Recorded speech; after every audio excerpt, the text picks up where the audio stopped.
Olá pessoal, é um prazer e uma honra poder participar com vocês dessa atividade do Cinemed. A tarefa que me foi dada é discutir um pouquinho sobre o tema do racismo, que é um tema tão importante, tão relevante ainda hoje, e é um tema que eu sempre fiz questão de discutir com meus alunos em sala de aula, a partir do primeiro episódio da minissérie When They See Us, cujo título em português ficou Olhos que Condenam. É uma minissérie de 2019, original da Netflix. Foi distribuída para 190 países, foi um sucesso de público, né, aclamada pela crítica, que conta com a direção de Ava DuVernay e também com a produção da Oprah Winfrey, a famosa apresentadora americana. Ambas afrodescendentes, afro-americanas, e essa minissérie ela se baseia em uma história real que aconteceu na cidade de Nova York em 1989, e uma história que trouxe à tona essa questão do racismo, né, e da maneira como ele está institucionalizado, enraizado em sociedades que tiveram um passado, que têm um passado escravagista, como é o caso da americana e é também o caso da sociedade brasileira. Então eu vou tentar fazer um paralelo, uma ponte, talvez uma comparação entre as duas sociedades e a maneira como o racismo se apresenta no cotidiano também, né, e nas instituições. Bom, basicamente a história retrata o caso de um estupro que aconteceu, né, um estupro de uma mulher branca que corria pelo parque, e após esse estupro as autoridades de segurança prenderam, julgaram sumariamente, né, e encarceraram durante anos 5 jovens entre 14 e 16 anos. 4 deles eram afrodescendentes e um tinha ascendência hispânica. E esses 5 jovens eles foram presos sem provas cabais, né, de que tinham de fato realizado esse estupro, e eles só foram ser libertados após o verdadeiro estuprador vir a público e assumir a autoria desse crime. Bom, a pena foi revogada, eles foram indenizados pela cidade de Nova York, né? No entanto, isso não apagou o trauma, todo o trauma, né, que eles sofreram e as suas famílias também, por conta dessa injustiça. Então a reparação, né, não pôde ser total, e é disso que trata a série. Inclusive, eu convido a todos e todas aí que nos assistem que deem uma olhada também nos extras. Tem uma entrevista com os atores que fizeram a minissérie e também com os próprios homens que foram, já homens agora, né, que foram presos e que passaram tantos anos na prisão por um crime que eles não cometeram. É uma história completamente revoltante, mas que traz à tona um problema real. E como na medicina, o primeiro passo para a gente resolver um problema, para superar um problema, para curar uma doença, no caso, é a gente reconhecer que existe esse problema, né? Então, na medicina, um diagnóstico preciso de qualquer tipo de patologia é a condição essencial para a sua cura. Da mesma forma, acontece também, né, com o problema do racismo. Então, nós negarmos a sua existência simplesmente nós impedirmos que seja superado. Então, é preciso falar sobre isso, é preciso expor, escancarar esse problema que é tão presente na nossa sociedade, né, e na sociedade americana também. Bom, a primeira constatação que eu queria compartilhar com vocês, a título de reflexão, é que o racismo muitas vezes acaba sendo invisibilizado. Ou seja, é um problema que existe, no entanto, ele não é visto, ele não é notado, ele se torna invisível. E, na minha concepção, isso acontece basicamente de 2 formas, né? Por 2 fatores, digamos assim, combinados. O primeiro é o estranho hábito de colocar as consequências ou os resultados no lugar das causas, né? Então, é muito comum a gente ouvir pessoas falando o seguinte: os próprios negros são racistas, né? Quando se discute cotas raciais nas universidades, por exemplo, né? Os próprios negros são racistas. Ou então, coisas do tipo: ele é pobre porque ele é negro, ou ele é bandido porque ele é negro. É como se uma coisa explicasse a outra, necessariamente. E o segundo fator importante, a meu ver, é a negação do caráter histórico, né, do caráter histórico e social do racismo. Então, muitas vezes as pessoas julgam um acontecimento onde o racismo se manifesta a partir do presente, como se não tivesse todo um conjunto de precedentes históricos, né, inclusive estruturais, numa sociedade como a nossa, ou numa sociedade como a americana, que expliquem aquele acontecimento, aquela manifestação, né, particular de racismo. Então, em sociedades que tiveram um passado escravagista, como é o caso da sociedade brasileira, né, você não pode falar em racismo sem buscar no passado as explicações para esse tipo de ocorrência. Porque são sociedades que foram forjadas pela escravidão. Eu gosto muito de uma entrevista do ator americano Will Smith, em que ele diz que a América ela foi forjada com fibras, né, com as fibras do racismo. Então o racismo faz parte da constituição mesmo das sociedades que tiveram esse passado escravagista na América. Bom, vou falar um pouquinho sobre a situação dos Estados Unidos, depois a gente faz um paralelo com o Brasil. A escravidão foi uma instituição muito forte nos Estados Unidos, né, desde o tempo das colônias britânicas no Novo Mundo, as 13 colônias britânicas no Novo Mundo, e ela foi mais forte nas colônias do Sul. Né? Essas colônias elas foram unificadas sob uma mesma bandeira em 1776, com o processo de independência, e mesmo assim a escravidão continuou existindo até quase um século depois, né? Até o final do século XIX, até 1865. Foi só com o final da Guerra Civil Americana, ou Guerra de Secessão, que a escravidão foi de fato abolida nos Estados Unidos. Então, é uma duração aí de praticamente 3 séculos, né, de existência naquele país. Mesmo depois do fim da escravidão, né, os problemas continuaram, eles não foram completamente solucionados. Né? Os afro-americanos foram perseguidos, né, muitas vezes por movimentos de supremacia branca, como por exemplo a Ku Klux Klan. Também houve cerceamento de liberdades civis, de liberdades políticas, né, principalmente nos estados do Sul, como por exemplo Carolina do Norte, Carolina do Sul, Virgínia, entre outros, né, esses estados que tinham digamos assim, um passado escravagista mais forte. Isso só, digamos, foi começar a ser enfrentado nos anos 50 e nos anos 60, já do século XX, com a luta pelos direitos civis, que teve como grandes expoentes Martin Luther King Jr. e o Malcolm X, entre outros. Né? Então, esses homens foram grandes líderes do movimento negro americano e lutaram para que houvesse igualdade de direitos entre brancos e negros. Né? Então, para superar essa questão do ódio racial nos Estados Unidos. E ambos foram covardemente assassinados. Tanto o Martin Luther King quanto o Malcolm X, ou Malcolm X, como alguns falam, foram brutalmente assassinados, o que demonstra, né, que a gravidade do problema do racismo na sociedade estadunidense ou norte-americana, se preferirem. Bom,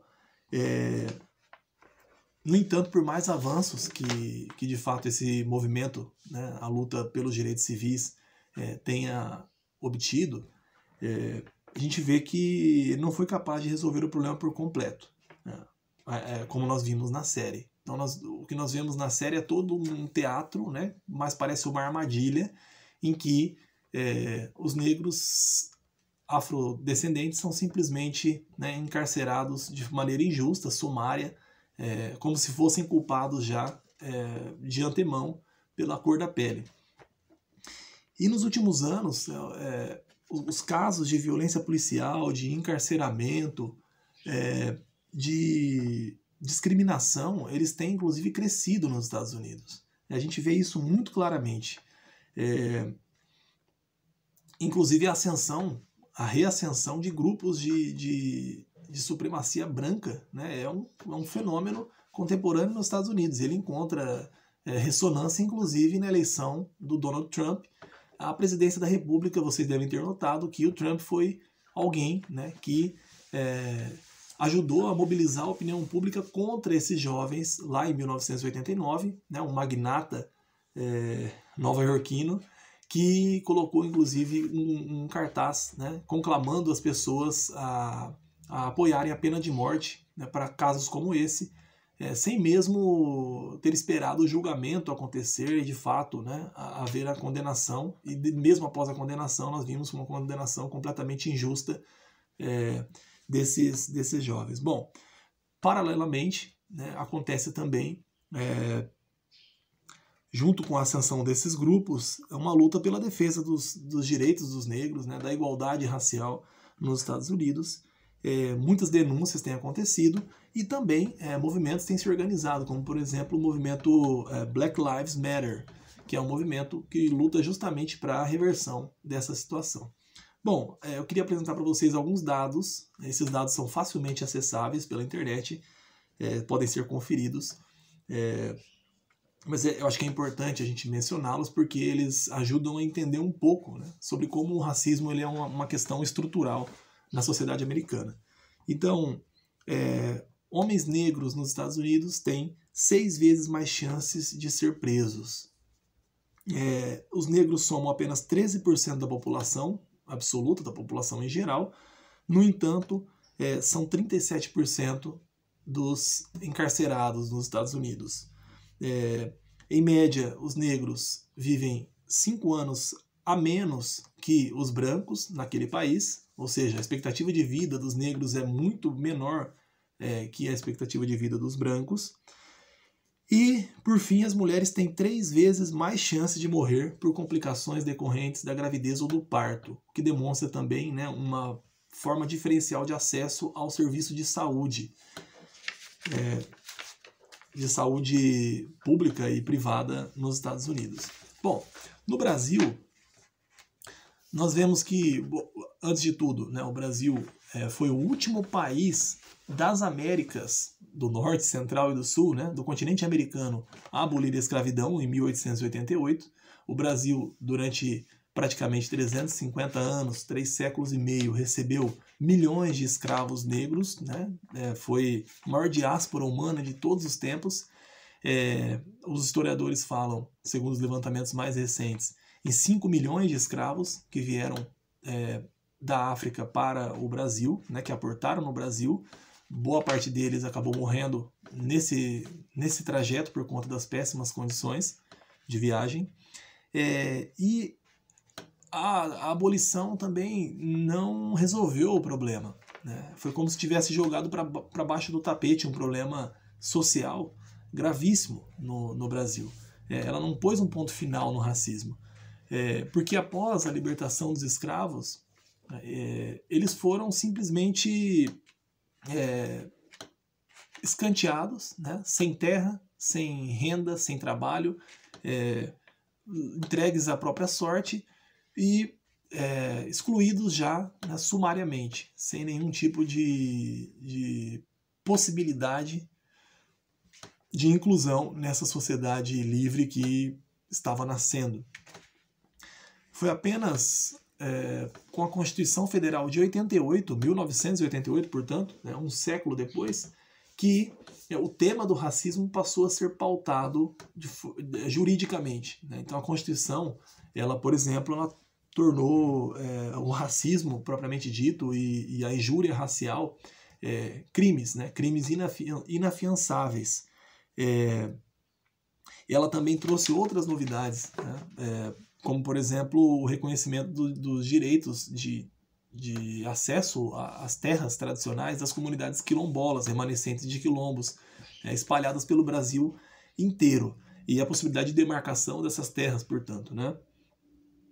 Também é importante mencionar a instituição do Dia da Consciência Negra, 20 de novembro.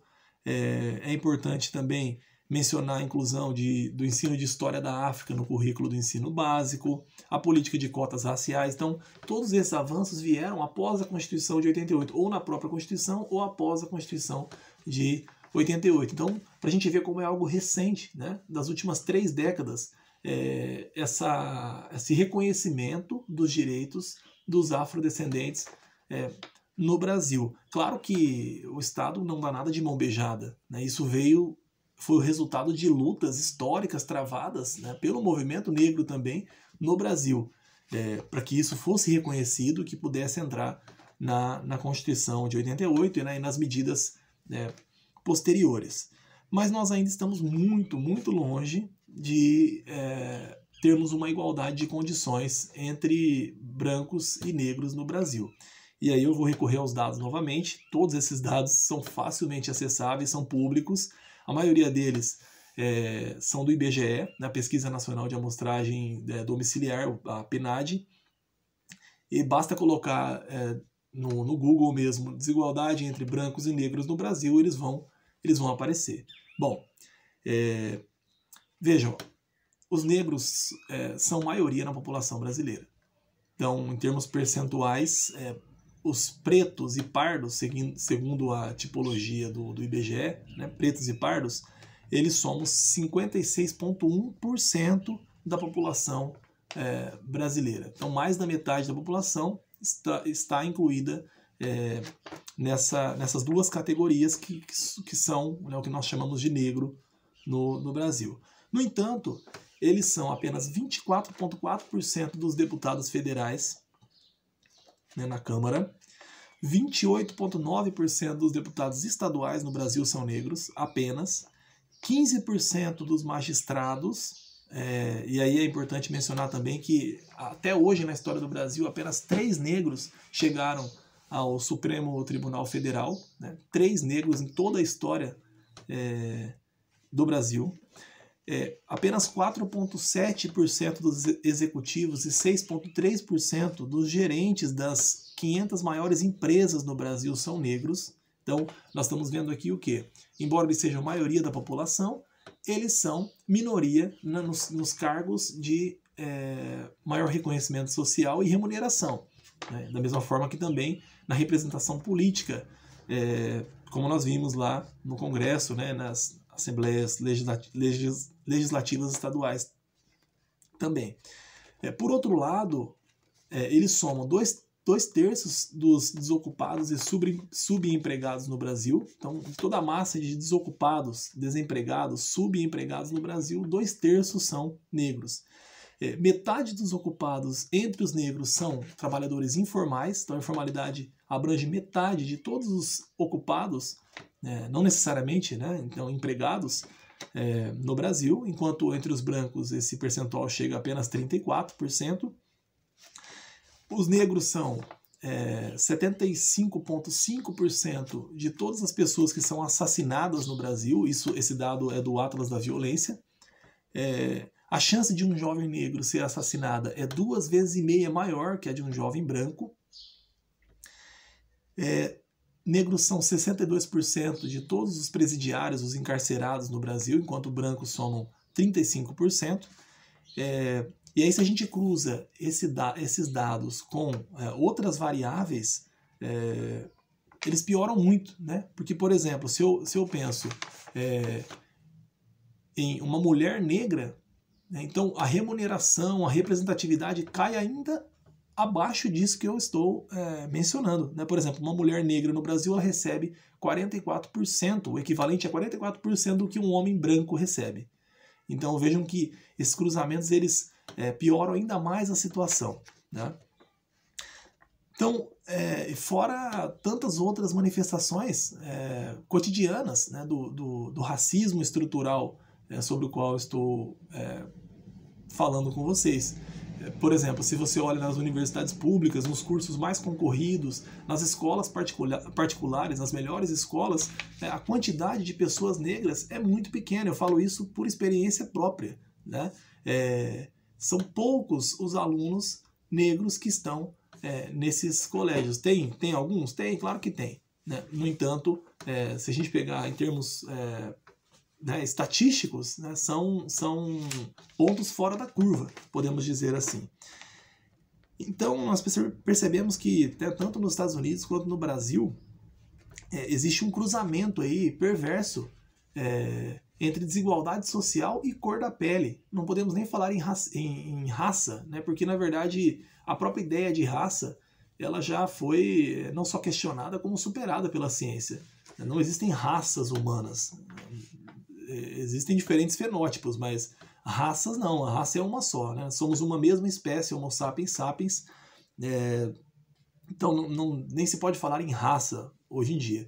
Agora, o que nós vemos é que há um cruzamento perverso, né? Com o sociólogo Gessé Souza, ele comenta no livro A Elite do Atraso. Ele diz o seguinte, tem uma frase muito, muito interessante. Num país como o nosso, não dá para separar preconceito de raça e de classe, né? Então, essas coisas estão intimamente associadas. E a gente percebe isso, né, no cotidiano também. Eu me lembro de uma entrevista com um dos maiores, talvez o maior geógrafo brasileiro de todos os tempos, Milton Santos, reconhecido mundialmente, né, um dos grandes intelectuais que a humanidade já produziu, negro, e ele comentava que o cotidiano do negro é muito pesado no Brasil, fora das situações de evidência, né, porque ele era um intelectual com grande prestígio, então fora das situações de evidência, o cotidiano dele era pesado, né? Muitas vezes foi confundido, por exemplo, na universidade onde ele trabalhava, na USP, como faxineiro, né? Alguém que não deveria estar ali. E essas manifestações, né, elas são muito comuns, extremamente comuns num país como o nosso.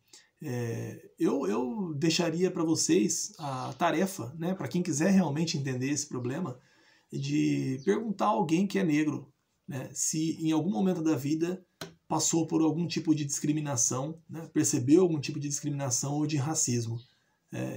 E certamente você vai ouvir uma resposta do tipo que sim, que aconteceu, né, em alguma situação isso aconteceu. E aí eu queria fechar com uma frase que eu acho genial, né, de uma grande intelectual e militante da causa negra americana, que é a Angela Davis, que ela diz o seguinte: não é suficiente não ser racista, é preciso ser antirracista. O que significa isso? Nós precisamos não apenas, né, não ser racistas, mas lutarmos contra essa forma perversa de pensamento e de ação que é o racismo. E antes de emitirmos opiniões infundadas, né, estudarmos sobre o assunto mais a fundo e ouvirmos as pessoas que todos os dias, né, passam por situações que envolvem o racismo e a discriminação a partir da cor da pele.